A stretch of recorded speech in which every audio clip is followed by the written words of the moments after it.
आज आपण काहीतरी चटपटीत बनवायचं आहे आणि मुलांना सरप्राईज द्यायचं आहे.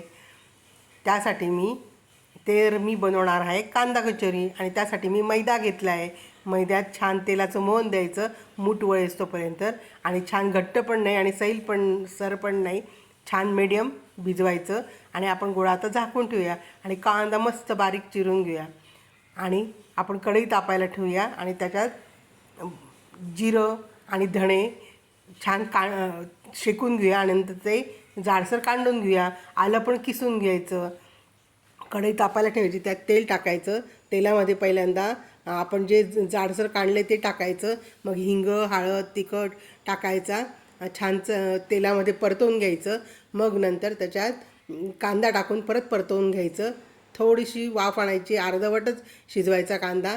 मग त्याच्यात मीठ टाकायचं, साखर टाकायची चवीपुरता आणि बेसन पीठ टाकून चाळून घ्यायचं आणि एक जराशी वाफ आणायची. नंतर आपला बटाटा टाकायचा शिजवलेला आणि नंतर आपण जो गोळा भिजवला आहे तो छान रगडून त्याच्या गोळ्या करायच्या.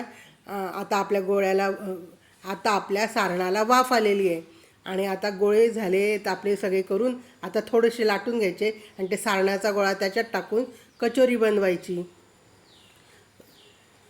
आणि आपलं आता तेल तापायला ठेवलेलं आहे, तेल तापले. आता आपण त्याच्यात बनवलेल्या कचोऱ्या छान खुसखुशीत तळून घ्यायच्या.